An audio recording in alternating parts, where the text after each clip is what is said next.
Okay, Michelle, don't come at me. Okay. But I think Green Goblin, Norman Osborn, and the original Venom, Okay. and the old school lizard, Dr. Kurt Connors, are Spider-Man's scariest villains. Really? And we're going to have fun talking about them and talking about my inking process, about watercolor, my tools, materials. Okay. And we're going to throw a few curves your way, too. Oh, boy.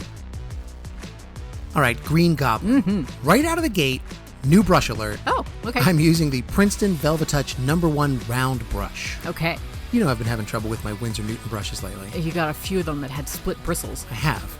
And it's hard to get a nice clean line with split bristles. Right. So we're at the art store the other day. I saw the Princeton display. I thought I'd try it. And you're liking it? I love it. Oh, good. With this size, I can get down to just about as fine a line as I could get with almost any of my Micron fine liners.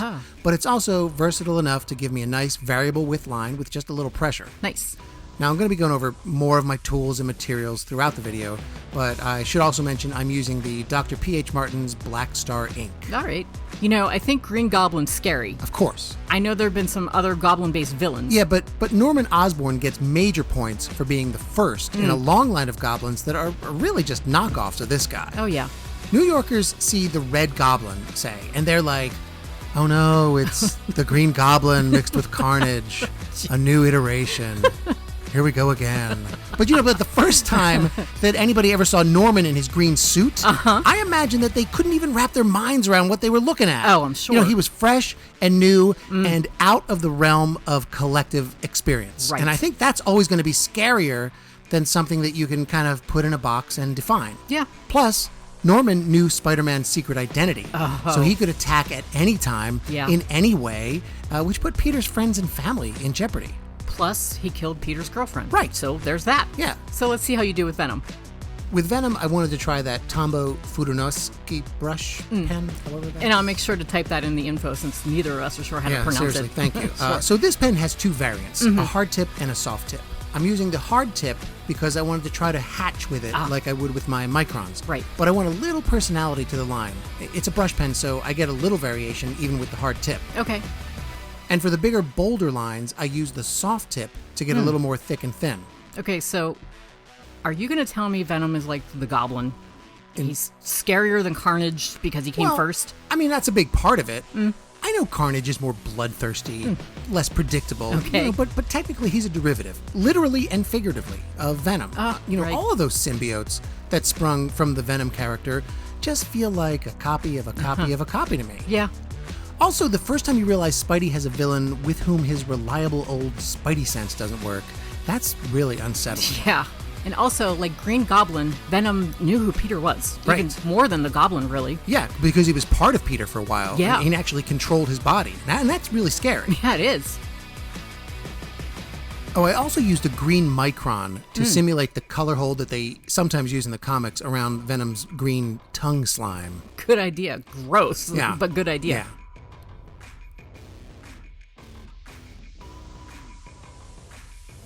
How did I know the lizard was going to be on this because list? he's the best, and he's pretty scary. Oh, he is. It's a valid choice. Yeah.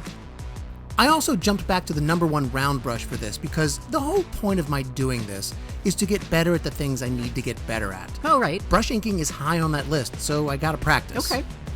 I made every mark of these inks with that one brush. Oh. And you can see how fine a point the bristles have. Yeah. And how dynamic that line can get with just some pressure. And the brush holds a lot of ink, so I can make long, sweeping brush strokes without having to keep going back to the jar. Oh, good. And the reason that works is largely because I'm using hot press watercolor paper, which is very smooth and takes the ink nicely. But I may have to pay for that later. We'll see.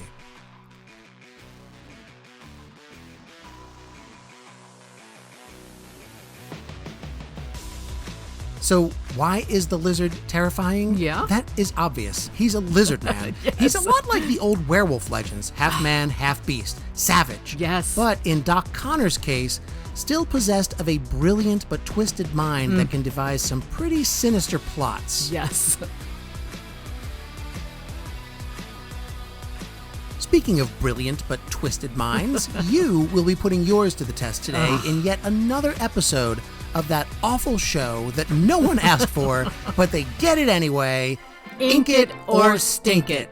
As a contrast to our scary Spidey villains, you'll be working on the adorable and hilarious SpiderHam. Yeah. Now, it's been a while since we put you through this rigmarole. Yes. There are many new subscribers since last time, so let me just bring everybody up to speed. You do not draw. No. You do not ink. No. And let me just say, I don't practice in between these ink or stinks either. I go in cold each time, so the only practice I get literally is during the game. Yeah, and that is as it should be. And since you mentioned it and it's a game, I will also point out that I draw the image for you. Yes. You choose your tools. And then when you're done, we run the image by a panel of judges. Yes. This time, the fine folks in our Patreon. Yeah. And they decide whether or not it is an ink, which is good, or a stink, which is self-explanatory. Yes. Now, I think you're actually doing a pretty decent job. Oh, thank you. You're using the brush pen as a brush pen, bearing down harder to get a varied weight line. And I know you chose the microns for the very fine detail work. It seems like you're thinking like an inker. Thank you. Again, I want to say, I don't know if I'm thinking like an inker, but I know that it's very hard to think when I do these because people aren't hearing how right before you start the recording, I'm trying to calm down, relax, figure out what I'm doing, and then you start the recording before I'm ready and shout, "We're live! Go, We're go, live! go, Go, go, go!" And it rattles me so much. Well, exactly. This is exactly what you need. Pressure. No. It's extreme pressure. It is. That's how coal turns into diamonds. And what better way to put on pressure than to reveal to you at the very last second that not only was this going to be an ink it or stink it, but that you'd also have to color it, as I'll color my spider villain pieces, with watercolor paints. Dear Lord. So just to clarify, you are not a watercolorist. No, I've never used them, and I can't believe you put me through this. Yeah, well, you know what I like about this whole situation? What? The drama. The chaos. Yes. It's why watercolor is so much fun. The water goes down, the paint goes down, the pigment starts creeping out of control across the paper. Oh, God, I hated this. Yeah, I know you did. I know you like the chaos. That's exactly what I don't like about this. This is why I needle felt. There's a lot of control with needle felting, and it takes 2 months to finish a project. This was just, the color was doing weird things on the paper. Yeah. You're screaming, "We're live, go, go, go." I can't tell how much water or color I should use. This was horrible. Well, sure. Horrible though it may be, I am really liking the direction you're going here. You got your highlights, your midtones, your shadow. I was trying to do this thing where there were sharp divisions between the colors, but I didn't like how it was turning out, so I tried blending it more. It's just all over the place. I think it looks good. Oh, and then you were like, do a quick spatter background. Of and course. I was like, what? That's pressure. That's pressure, Michelle. It is, yes. We're producing diamonds here. Besides, I really like the way you handled the background. Thank I really you. did. Thank you. But it doesn't matter what I think. My spidey sense tells me our judges have an opinion. Yep. So let's see what kind of tangled web you wove. Ink. Well, deserved. You did a great job. Thank you. I was so nervous the whole time. Well, maybe that's just part of your process. Abject terror. Okay, you watercolor prodigy. Let me take a crack at it. It's not a competition. No. Well, Ink It or Stink It is actually a competition. Literally a competition. But it's a competition against yourself. Yes. Which is what this whole channel is. So let me just try this. And let me just mention that here is where I pay for my choice of hot press watercolor paper. Sure, the inks went down silky smooth and stay super dark. But because there isn't a real tooth on this paper, the watercolor wash almost sits on top, like a puddle in the street after a heavy summer rainstorm. Dramatic.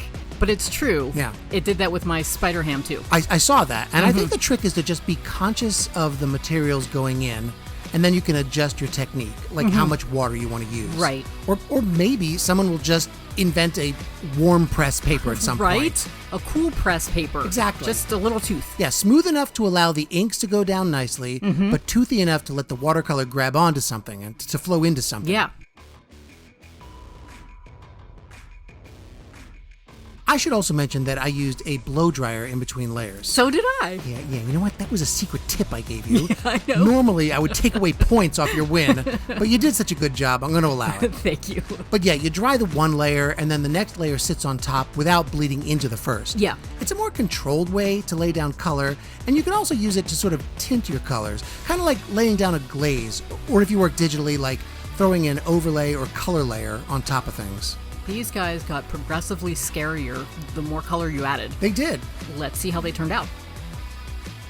By the way, I'm putting all of these Spidey villains in our shop. Oh, good. The link's in the info. But not my SpiderHam. All right. I'm keeping that. Fair enough. I like these. Yeah. I think the inks really pop on this hot press paper. Oh, yeah. And even though the watercolors might not grip and sink in the way they would on cold press, Yeah. I think they're strong and bright. I like this. Mm-hmm. And I think your SpiderHam looks great. Thank you. I think he fits right in with the rest of them. Great job. Thanks. This is a nice set. Mm-hmm. They look good together. I did try to use some common colors throughout. The green, the purple. Yeah. Green and purple, of course, being classic colors for Spidey villains. Oh, yes. And that's it. We did some other Spidey stuff recently. You can click on this link to see that. Nice job. Thanks. But you can't tell me Vermin isn't as scary as the lizard. Now, he's basically just a lizard knockoff, but with rats. He He's eats not even people. The lizard might eat people, too. I think he ate his son. I think. He took a chunk out of him anyway. If Vermin had a son, I'm sure he'd eat him too. It's all hypothetical.